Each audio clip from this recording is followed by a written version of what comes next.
Nutrinor a 75 ans, une histoire hors norme et une mission: unir nos forces à celles de la Terre pour accroître de façon durable la richesse collective. Racines et récoltes est un balado qui vise à faire connaître un peu mieux Nutrinor à travers son histoire, ses 1034 membres et ses 1000 employés. En toute authenticité, historiens, administrateurs, employés et agriculteurs membres de la coopérative vous dévoilent ce qu'on a semé au cours des 75 dernières années, ce qu'on récolte aujourd'hui et ce qui poussera demain. Bienvenue à Racines et récoltes. Mon nom est Michel Blackburn, je suis conseiller en communication numérique chez Nutrinor et j'aurai le bonheur de recevoir une panoplie d'invités qui ont laissé leur trace à la coopérative. Bonne écoute! Bienvenue dans ce 12e et dernier épisode de Racines et récoltes. Dans cette émission, j'aurai la chance de rencontrer M. Michael Normand, chef de la direction de Nutrinor.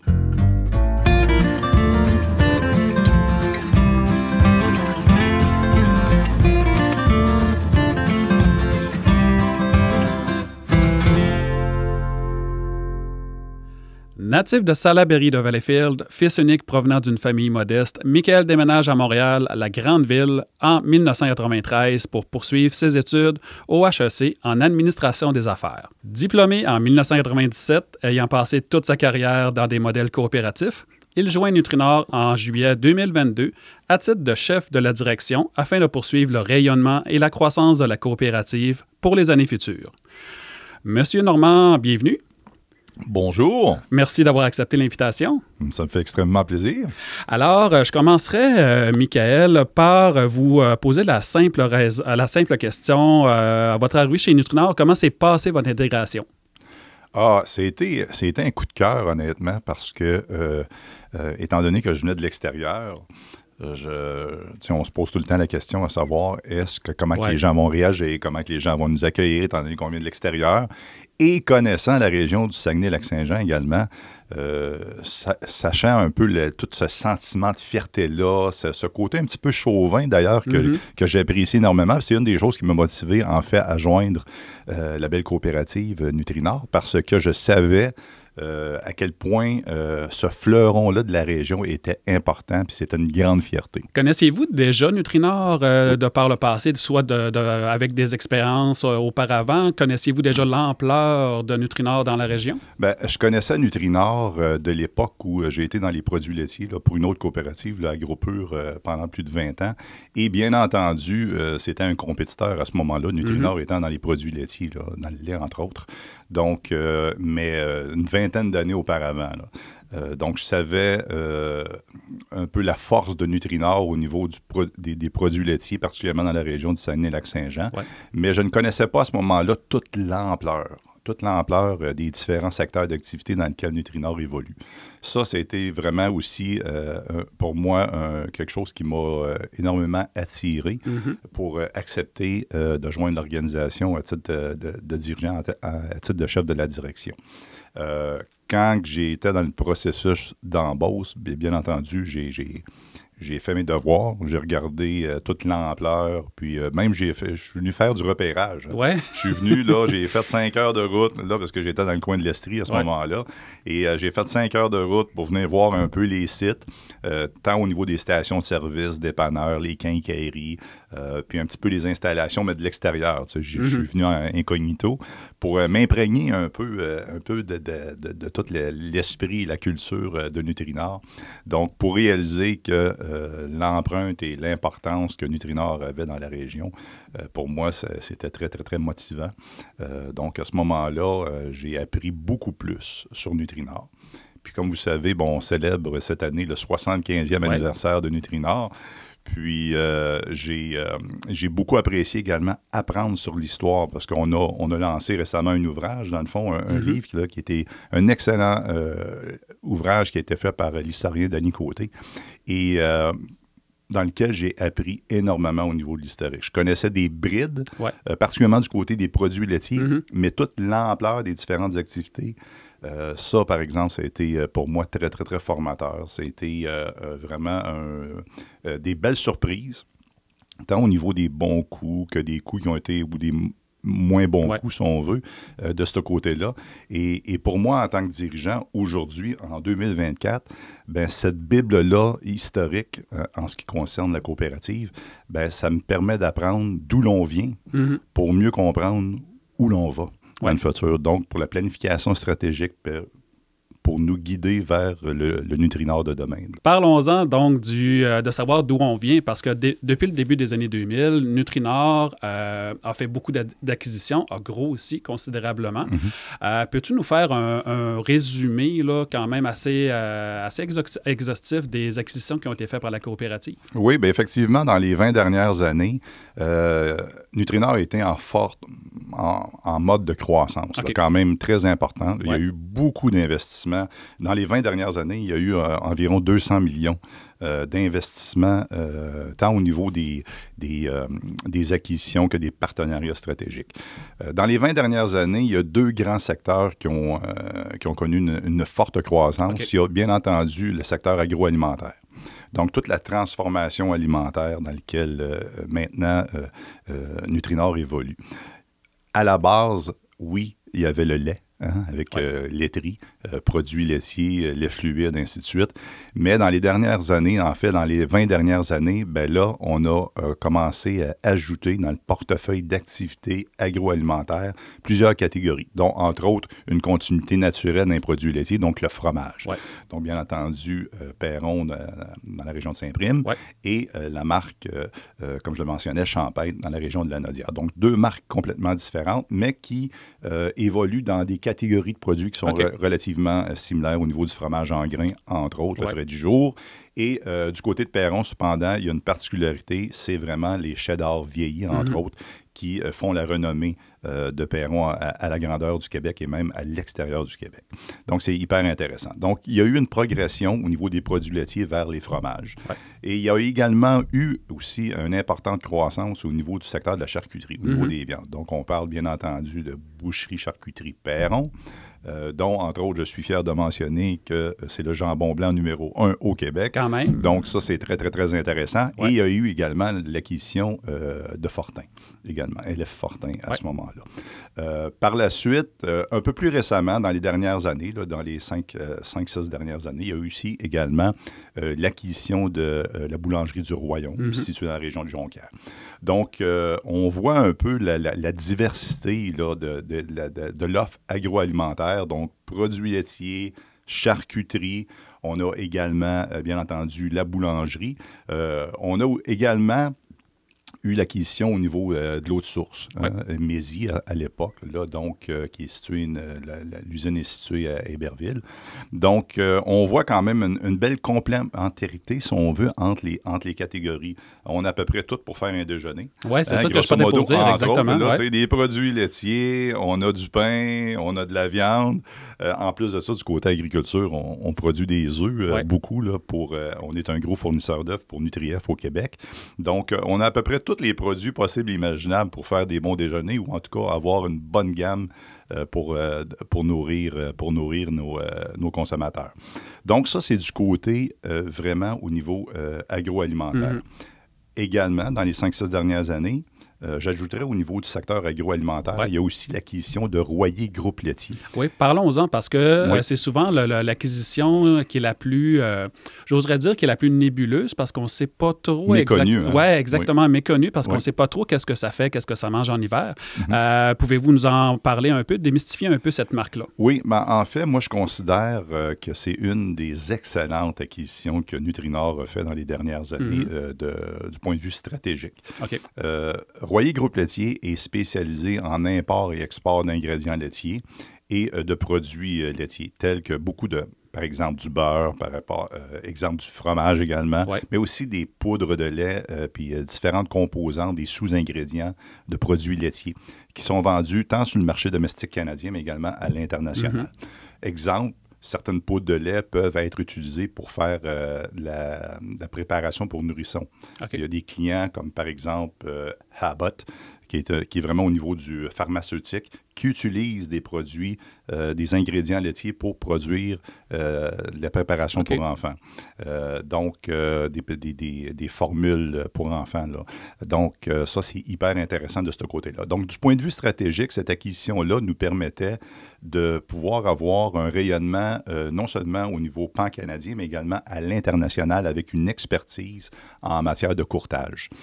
Donc ça a été aussi également une super belle acquisition qui a complété le secteur agroalimentaire, si on veut, dans les dernières années de ce côté-là. Et cette diversification-là a touché aussi l'agriculture, si ma mémoire est bonne, avec, entre autres, on parlait des œufs, on a le domaine avicole, oui. On a aussi les différentes meuneries. Donc, dans les dernières 20 dernières années, comment que ça s'est passé, cette diversification-là? Bien, au niveau de l'agriculture, c'était la fondation. Hein? C'était la fondation de la coopérative, parce qu'on appartient à des propriétaires, membres, producteurs, productrices agricoles. Donc, tout ce qui était le secteur agriculture, c'était vraiment la fondation. C'était présent à la base. On parle, entre autres, des meuneries, au niveau des centres de grains, bien entendu. Et par la suite, c'est greffé effectivement de la production avicole, donc du poulet de grill, et par la suite des pondoirs au niveau des œufs. Donc, à ce jour, aujourd'hui, nous avons 15 poulaillers corporatifs. Là, à la grandeur de la région. À la grandeur de la région, qui sont un peu partout alentour du lac. Et donc, ça a été quand même relativement stable dans les années. Cependant, les volumes ont augmenté, puis les activités en termes de revenus ont augmenté. À cause des besoins en termes de consommation. Je pense, par exemple, le poulet de grill. Le poulet de grill, le poulet, c'est la protéine la plus consommée au Canada et en forte croissance depuis plusieurs années. Donc, ça a fait en sorte que les quotas également ont augmenté de ce côté-là. Donc, la business, si on veut, les activités du côté agriculture ont également évolué dans ce sens-là, sans nécessairement avoir des acquisitions qui peuvent être comparables au secteur agroalimentaire. Mais quand même, il y a eu une évolution dans les activités, dans les revenus de ce côté-là à cause de la demande croissante en termes de consommation. En plus du bio, je crois, qui prend de l'ampleur. Oui, effectivement. Autant au niveau du poulet de grill ou seulement au niveau de la meunerie? Bien, en fait, au niveau du bio, il y a une demande, bien entendu, là, du côté de la meunerie. On est un des seuls fabricants de moulets bio, si on veut, au Québec, dans le réseau, dans le grand réseau des coopératives, là, entre autres, le réseau des coopératives de Solio. Donc, l'usine à Saint-Bruno est vraiment spécialisée, entre autres, pour de la moulée biologique. Du côté biologique, au niveau des poulets, présentement, on est un des plus gros producteurs de poulets sans antibiotiques. C'est pas bio, mais c'est sans antibiotiques présentement au Canada. Mais il commence à avoir une demande de plus en plus au niveau du biologique. Et nos poulaillers corporatifs sont certifiés à ce moment-là. Les installations permettent d'avoir la certification biologique pour pouvoir répondre à la demande. Ceci dit, c'est une demande qui commence à être de plus en plus présente. Pour le moment, on n'a pas pénétré ce marché-là, mais on commence à avoir la demande, donc ça va faire partie des réflexions pour les prochaines années. Excellent. Déplaçons-nous plus vers maintenant l'énergie. Oui. Donc, l'énergie pétrole-propane, il y a eu quand même un certain dynamisme, je dirais, dans les dernières années, parce qu'on le voit avec la transition énergétique. Comment que ça se passe chez Nutrinor? Bien, en fait, on parlait tantôt de croissance dans les 20 dernières années. Bien, l'autre secteur dans lequel on a eu beaucoup de croissance, c'est effectivement le secteur énergie.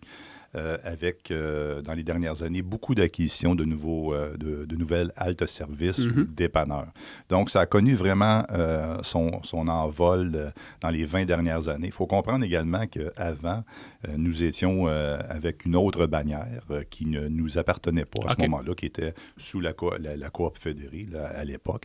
Et il y a plusieurs années, la direction de Nutrinor a pris la décision de lancer sa propre bannière et d'assumer son indépendance. C'est ce que je parlais pour dire. Quand on parlait de côté fierté, un petit peu le côté chauvin, on voulait prendre notre destinée entre nos propres mains. D'être maître chez nous. D'être maître chez nous, exactement, et de capitaliser sur la force de notre marque, dans le fond, Nutrinor. Et c'est là qu'a été lancée notre bannière pétrole, le Nutrinor Énergie, dans lequel on a présentement presque une trentaine de sites là, qui sont sous Nutrinor Énergie, dont 17 qui sont des haltes-services, dépanneurs qui appartiennent à Nutrinor corporativement. Ouais. Donc, ça a été aussi également là, un secteur d'activité dans lequel il y a eu beaucoup de croissance, une volonté de vouloir croître nos revenus dans ce secteur-là également. Il y a eu des acquisitions aussi du côté énergie dans le secteur propane. Ouais. Il y a eu des acquisitions, on a augmenté beaucoup les volumes, on a acquis certains compétiteurs à l'époque où on a pris des participations dans d'autres entreprises qui sont hors région du Saguenay, le Grand Saguenay-Lac-Saint-Jean, donc que ce soit du côté de Mont-Laurier ou de Sept-Îles. Donc, il y a eu des croissances au niveau des volumes. On a également des activités dans le coin de Saint-Marc-des-Carrières. On couvre le marché de Québec également. Donc, ça s'est développé là, justement au courant des 10-15 dernières années, entre autres, de ce côté-là. Donc, il y avait une volonté de vouloir avoir un peu, si on veut, d'opérer des activités au niveau du commerce de détail, que sont les haltes-services et dépanneurs. Les dernières acquisitions qui ont été faites de ce côté-là, c'est bien entendu le site, le dépanneur Alami, Alma, qui est un gros site là, qui est très bien situé géographiquement parlant. La localisation est excellente, beaucoup d'achalandage, avec un excellent restaurant là, qui avait une grande notoriété là, du côté de la pizzeria. Très connu dans la pizzeria Alami. Là. Donc, très connu, une très bonne reconnaissance et crédibilité de ce côté-là. Et on a aussi fait une acquisition dans le coin de Chibougamau, là, un dépanneur qui s'appelle Iceberg. OK.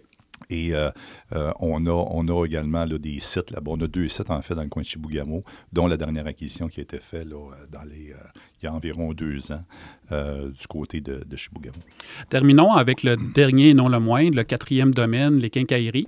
Un domaine en forte compétition, mais à laquelle on a tiré notre épingle du jeu, même dans les 20 dernières années, maintenant sous la bannière principale BMR. Mais j'aimerais que tu nous parles aussi et surtout de notre nouvelle quincaillerie Ferme et Maison. Absolument. Bien, vous savez, effectivement, là, tu l'as mentionné, il y a eu une évolution dans les dernières années également où on a migré vers la bannière BMR, qui est vraiment une bannière qui est très connue au Québec, qui est très supportée aussi au niveau en termes de visibilité là, par la chaîne BMR, là, qui appartient à Solio, qui est une division de Solio du côté de la quincaillerie. Et effectivement, à l'époque, il y a plusieurs années, on était sous la bannière Unimat, mais qui peut-être avait moins de rayonnement ou qui résonnait un peu moins peut-être au niveau des consommateurs en termes d'offres de services, de produits, et ainsi de suite. Donc, il y a eu des décisions qui ont été prises de se joindre à la bannière BMR, ce qui fait en sorte qu'aujourd'hui, Nutrinor est le plus grand franchisé BMR de la région du Saguenay-Lac-Saint-Jean, avec 4 BMR, plus également, tu l'as mentionné, notre concept Nutrinor Ferme et Maison. La raison pour laquelle on a décidé d'aller de l'avant avec le concept de Nutrinor Ferme et Maison, c'est que, vous savez, la région de Chicoutimi, Saguenay, c'est le marché le plus compétitif de la région. Hein? Et on retrouve à peu près tous les grands joueurs majeurs au niveau des quincailleries. Là. Avec l'ancienne coop Chicoutimi, c'était difficile de pouvoir se démarquer puis d'être différent dans l'offre de produits. Hein, autre que de vendre des vis, des marteaux, des clous, et ainsi de suite, puis une cour à bois, puis tout ça. Donc, c'est un marché qui est extrêmement compétitif, puis il faut comprendre que dans le secteur des quincailleries, il y a beaucoup de joueurs. Il y a beaucoup de pieds carrés présentement, non seulement dans la région, mais partout au Québec. Donc, je crois qu'il y a un besoin d'avoir une certaine consolidation de ce côté-là. Mais on a dû, à ce moment-là, nous, avec une volonté de demeurer à Chicoutimi, exemple, sur le boulevard Talbot, ben, il fallait se réinventer. Et comment qu'on se réinventait? Ben, là, on s'est posé la réflexion à dire, OK, comment qu'on peut être différent? Comment qu'on peut être unique? Parce qu'on le sait, Nutrinor, ce qui nous démarque, c'est notre différenciation, c'est notre unicité dans tous nos secteurs d'activité, puis même dans notre modèle d'affaires. Hein? On est unique. C'est une coopérative qui est unique au Québec, qui est reconnue comme étant unique de par sa diversification. Donc, c'était le même exemple, la même réflexion du côté du développement du concept de Nutrinor Ferme Maison. À ce moment-là, on est sorti des matériaux. Hein? On n'a pas vendre des matériaux de construction, puis pas de vendre des vis, puis ainsi de suite. Fait qu'on a eu la réflexion de dire comment on fait pour se démarquer. Et là, on s'est spécialisé. C'est là qu'on s'est spécialisé, entre autres, pour des ventes de tout ce qui est foyer, hein? les ventes de foyer, au niveau des barbecues également, tout le secteur aussi d'équipements accessoires agricoles également, qui est un peu différent. On a une spécialité, on a une section qui est plus spécialisée équestre, par exemple. Donc, on voulait avoir aussi, on s'est spécialisé également au niveau de l'atelier de petits équipements mécaniques, ainsi de suite. Donc ça veut dire qu'on a été à l'écoute de nos clients pour savoir qu'est-ce qu'ils avaient besoin réellement avec un nouveau, pas un nouveau secteur, mais une nouvelle bannière. Effectivement. Puis encore une fois, d'utiliser et de capitaliser sur la reconnaissance et la crédibilité de Nutrinor pour pouvoir être différent, encore une fois, puis d'avoir une proposition différente. Donc, ça fait en sorte que ce concept-là a été lancé il y a environ 2 ans, encore une fois, et je peux vous dire que les résultats ont été bien au-delà des budgets pro forma qui avaient été faits à ce moment-là. Moi, j'ai eu le plaisir d'entrer dans les débuts de l'ouverture. Et les résultats sont vraiment au-delà des attentes. Et on est bien fiers du concept aujourd'hui d'être différent dans un marché qui est hautement compétitif, là, à vendre simplement de la quincaillerie traditionnelle, si on veut. Donc, chapeau à l'équipe qui ont fait la réflexion. Donc, avec ce résumé-là des 20 dernières années, donc de 4 domaines chez Nutrinor, on retrouve un Nutrinor en 2024 qui se porte comment? Bien, en excellente santé financière, tout d'abord. Ça, je dois le souligner.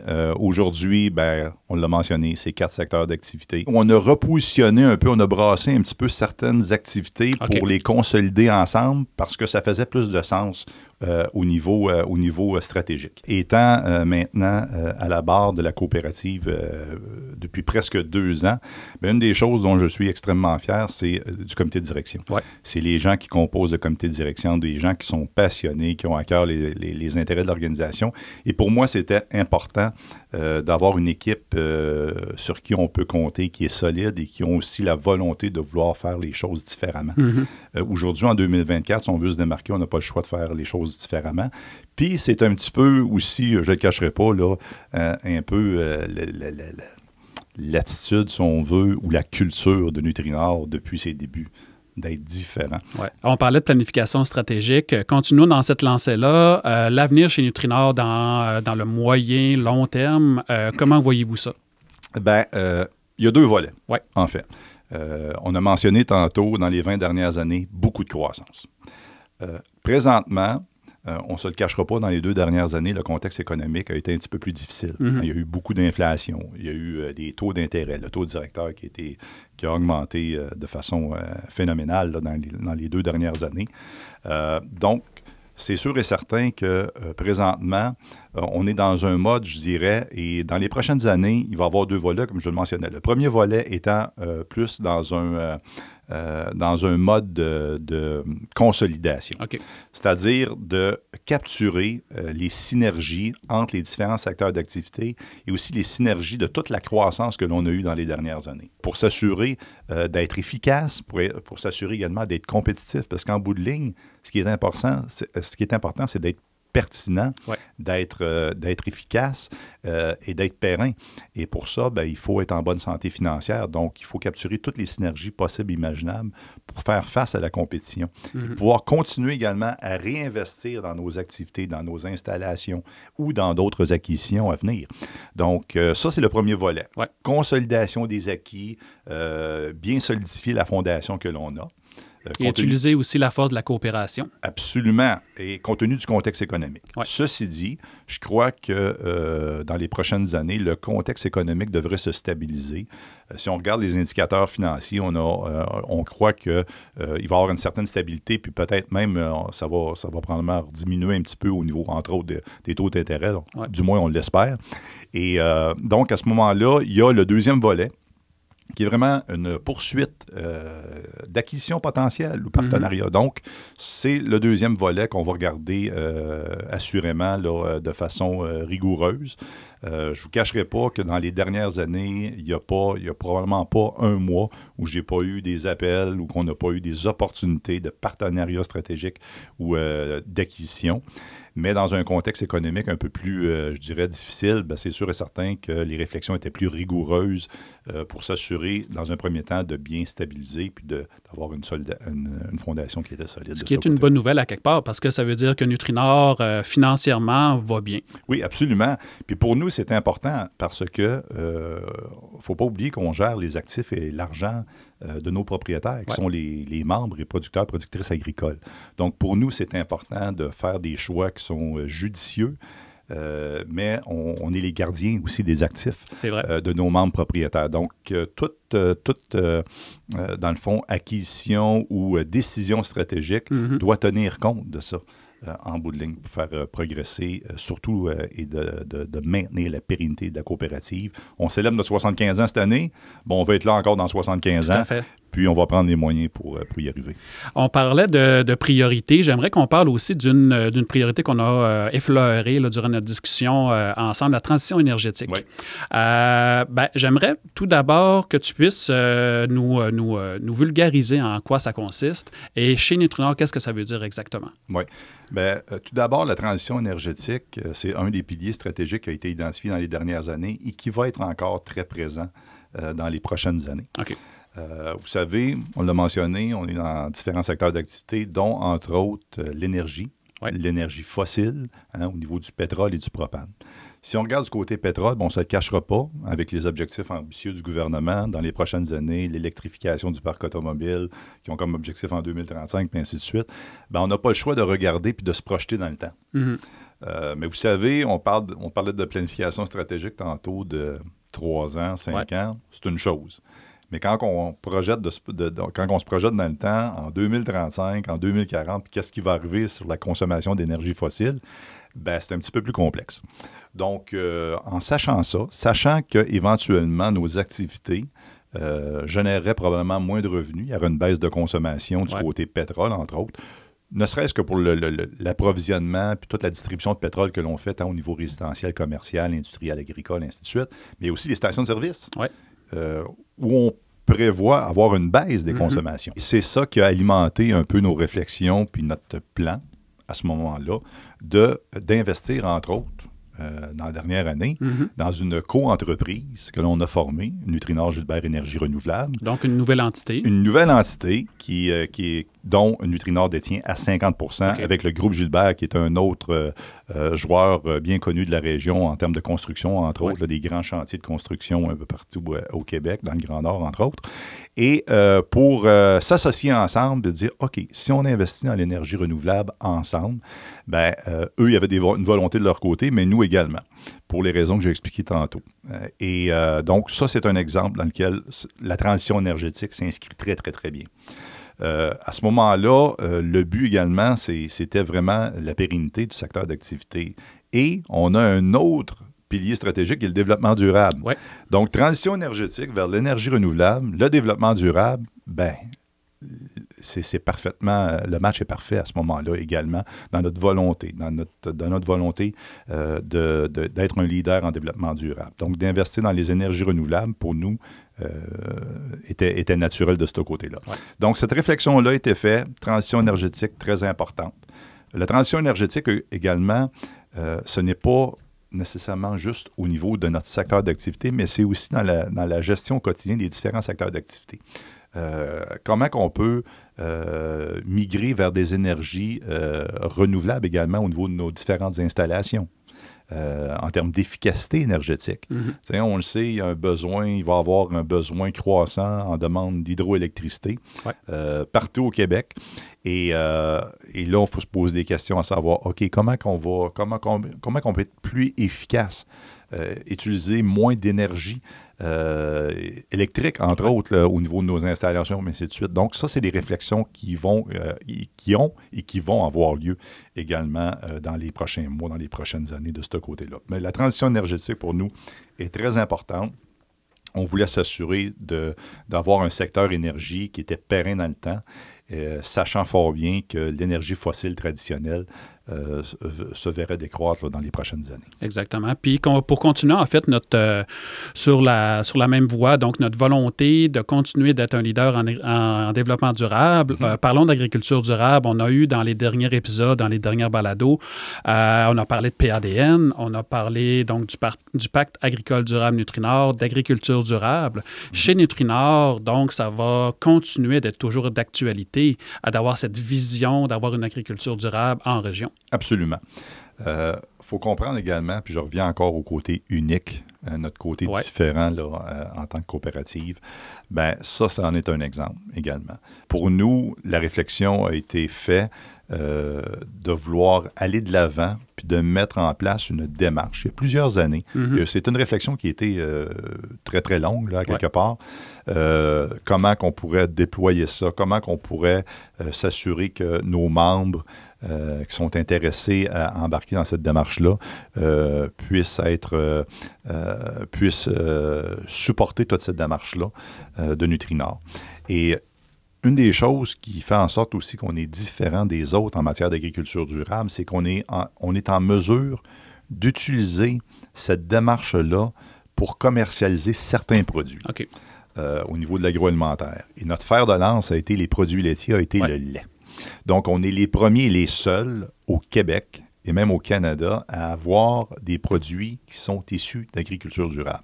Donc, on pense à notre lait biologique, on pense à notre NutriPure, on pense également à notre Barista, notre lait moussant, notre sans lactose également. Donc, ce sont des produits à valeur ajoutée qui sont issus d'agriculture durable, donc le Pacte agricole durable Nutrinor. Est-ce qu'il y a des actions déjà qui ont été concrètes, qui ont été faites ou qu'on voit qu'on va devoir faire dans les prochaines années? Bien, en fait, il y a beaucoup de travail qui reste à faire, on ne se le cachera pas, là.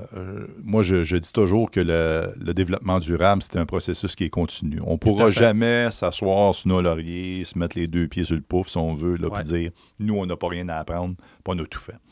Et la meilleure preuve de ça, c'est qu'on est toujours en apprentissage de ce côté-là. D'ailleurs, on a fait en novembre dernier une mission économique à l'extérieur en Europe. Dans le fond, on est en Allemagne pour s'inspirer des meilleures pratiques en termes d'agriculture durable et de développement durable.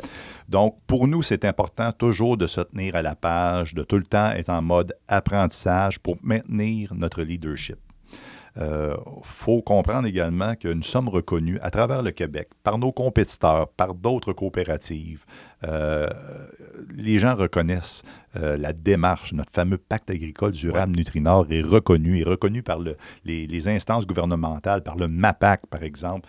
Donc, on a vraiment une belle notoriété de ce côté-là, mais on ne peut pas s'asseoir sur nos lauriers. Et il y a beaucoup à faire. C'est un processus continu, comme je le dis.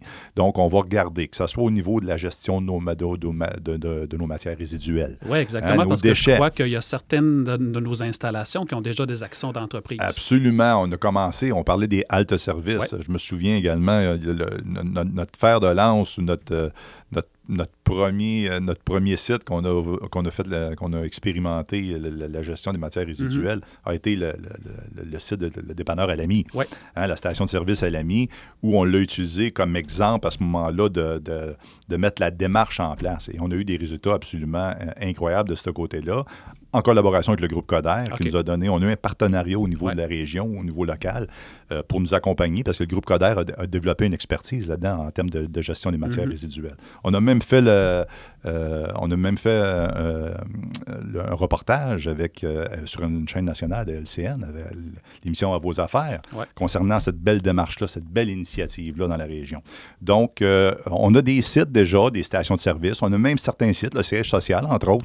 C'est doté également là, d'activités qui ont été faites pour réduire la gestion des matières résiduelles, de mieux aussi gérer cette gestion-là, de minimiser aussi l'impact au niveau des sites d'enfouissement, et ainsi de suite de ce côté-là. C'est un exemple parmi tant d'autres. Il y a également les fameux gaz à effet de serre. Hein, on ne se le cachera pas. Et ça, c'est quand même un dossier qui est assez complexe. On l'a fait, on a pris des actions très concrètes. Entre autres, là, encore une fois, je reviens au lait.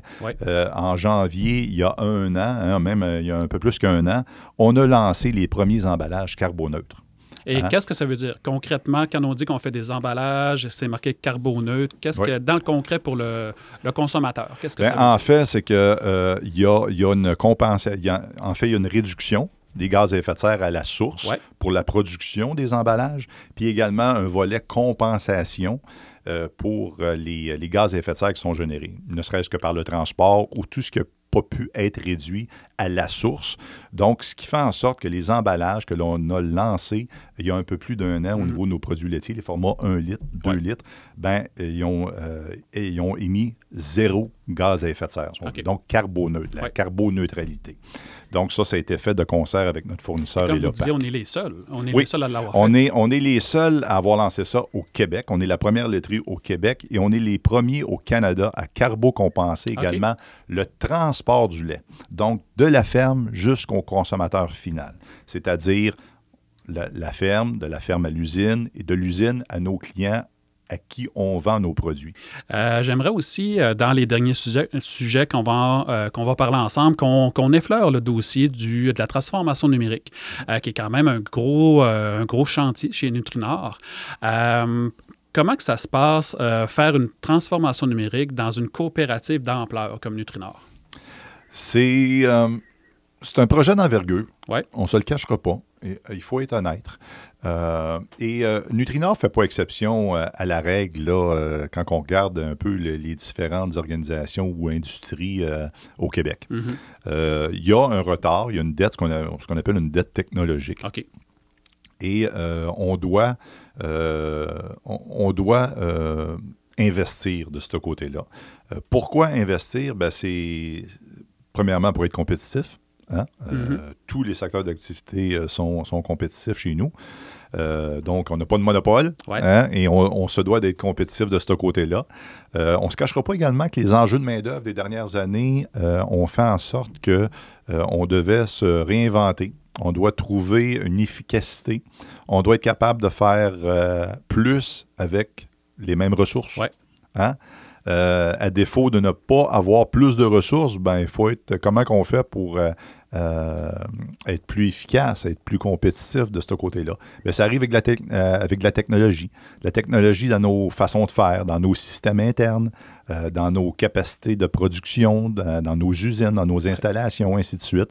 Donc, pour pouvoir s'assurer que tout ce qui peut être fait manuellement, qui n'a pas vraiment de valeur ajoutée, même pour nos employés, à quelque part, tu sais, ben, comment que ça peut être automatisé, comment ça peut être au niveau de la technologie, on parle d'intelligence artificielle, par exemple, mais qu'est-ce qui peut être fait pour offrir à ce moment-là des postes, des fonctions, des rôles à nos employés qui sont à valeur ajoutée, beaucoup plus stimulants également pour eux. Donc, ça l'adresse, la transformation numérique adresse plusieurs, je dirais, enjeux. Donc, en termes de compétitivité, en termes d'efficacité, mais également pour avoir des emplois qui sont beaucoup plus stimulants également pour nos employés, qui ne sont pas récurrents. Donc, il y avait une volonté, bien entendu, c'était évident de vouloir investir dans le virage numérique, si on veut, la transformation numérique. Et c'est un grand chantier qui a débuté dans la dernière année et demie. Et là, on va mettre l'accent de plus en plus là, dans la prochaine planification stratégique dont je parlais tantôt. C'est sûr et certain qu'il va avoir... Là, on va lever d'un cran les ressources, les investissements qu'on va faire de ce côté-là. L'autre chose aussi également que le virage numérique ou la transformation numérique nous permet de faire, entre autres, quand on parle d'automatisation d'équipements au niveau de nos installations, de nos usines, entre autres de transformation alimentaire, exemple, ben ça adresse aussi souvent des enjeux de santé et sécurité au travail. Donc, ça nous permet d'avoir des environnements avec des équipements qui sont beaucoup plus sécurs, qui puisse protéger aussi nos travailleurs-travailleuses au niveau de nos différentes installations. Dans la coopérative, en fait, la coopérative, oui, c'est 1100 membres. On parle d'environ 1000 employés. Parlons du volet plus ressources humaines. En fait, à la coopérative, chez Nutrinor, en quoi les ressources humaines sont importantes? Sans les ressources humaines, je crois que Nutrinor n'est pas Nutrinor, n'est pas ce qu'on est ou ce qu'on est devenu aujourd'hui. Le meilleur exemple de ça, c'est cette reconnaissance-là qu'on a eue, entre autres, cette année. Hein? On a remporté en 2023 l'employeur de l'année lors du gala de la Chambre de commerce du Saguenay-Lac-Saint-Jean-Est, du Lac-Saint-Jean-Est, c'est-à-dire. Et ça, c'était une belle reconnaissance qui, justement, prouve l'importance de bien encadrer, prendre soin de nos employés là, par des programmes de formation, par des comités santé mieux-être, leur offrir un environnement dans lequel, bon, ils vont être sécuritaires, bien entendu, mais stimulants également. La culture de Nutrinor est très importante. Hein? Il n'y a pas personne au Saguenay-Lac-Saint-Jean qui ne connaît pas quelqu'un qui travaille chez Nutrinor. C'est vrai, hein? C'est la réalité. On est tissé serré. Puis Nutrinor, c'est extrêmement important dans la région. On est un très gros employeur. Hein? On est près de 1000 employés, puis il y en a à peu près 90 % qui sont basés dans la région du Saguenay-Lac-Saint-Jean. Donc, un très gros employeur. Et pour nous, c'est... Nos employés, c'est ce qui fait qu'on est aujourd'hui la coopérative qui est unique au Québec. Je parlais tantôt de la passion, de la fierté que les gens ont, ce petit côté chauvin-là. Ouais. Ben, c'est ça. C'est nos gens. Ils veulent faire une différence. Puis ça, pour moi, c'est extrêmement motivant. Terminons, si vous voulez bien, M. Normand, avec la simple question pour Michael Normand aujourd'hui. Ça veut dire quoi, travailler chez Nutrinor? Ça veut dire quoi, faire partie d'une coopérative? Pour moi, c'est une grande fierté. J'ai passé toute ma vie dans le modèle coopératif. Hein? Ça fait plus de 25 ans. Puis ça, moi, ça me rejoint au niveau des valeurs. Pour moi, les valeurs de coopération, d'être tissé serré, d'avoir ce qui me rend en fait le plus fier, entre autres, là, puis je me projette dans le temps là, avec la coopérative, c'est de contribuer à un projet collectif qui est plus grand que soi. Et ça, pour moi, là, c'est extrêmement motivant, mobilisant, de pouvoir être un acteur dans quelque chose qui va laisser un héritage, qui va laisser un legs encore plus grand que chacun d'entre nous. Puis ça, c'est un travail d'équipe. C'est un travail d'équipe. J'entrevois le futur avec beaucoup, beaucoup d'optimisme. Je pense que Nutrinor n'a pas fini de surprendre, honnêtement. On a connu une belle croissance dans les 20 dernières années, mais moi, je peux vous dire que dans 20 ans, je pense que les gens vont être extrêmement fiers, encore une fois, du chemin parcouru. Je ne vous cacherai pas que j'ai des objectifs ambitieux.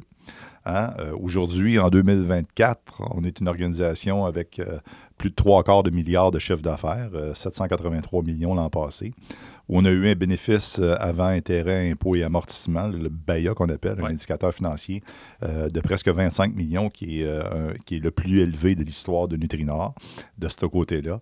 Et moi, je pense qu'il n'est pas loin le jour où on va franchir éventuellement le milliard de chiffre d'affaires, ce qui est énorme quand on regarde au Québec là, les différentes organisations ou entreprises qui ont ce genre de chiffre d'affaires-là.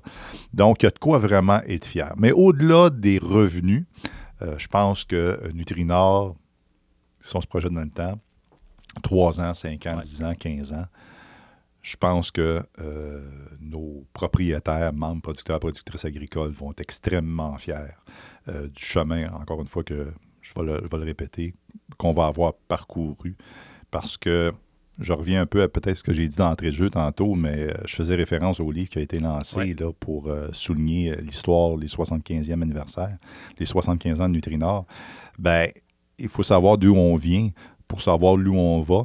Et je peux vous garantir que j'ai de belles ambitions pour la coopérative, pour m'assurer, avec l'équipe de direction, bien entendu, et tous les 1000 employés et les employés à venir également additionnels au cours des prochaines années, là, suite peut-être à des éventuelles acquisitions, que tous et chacun vont être extrêmement fiers du travail accompli pour faire rayonner et propulser Nutrinor vers le futur. Alors, M. Michael Normand, chef de la direction de Nutrinor, merci d'avoir participé à cette balado. Bien, merci beaucoup à vous, puis je vous félicite également pour cette belle initiative-là. C'est ce qui conclut les 12 épisodes de Racines et Récoltes. Merci infiniment à tous nos invités d'avoir accepté l'invitation et de nous avoir raconté l'histoire de Nutrinor à votre façon. Merci à vous, chers auditeurs, de vous être intéressés à l'histoire de la coopérative, de vous être attachés aux personnes qui ont été importantes dans son évolution, de mieux comprendre la réalité actuelle et de rêver avec nous à sa pérennité. Nutrinor, c'est plus que Nutrinor.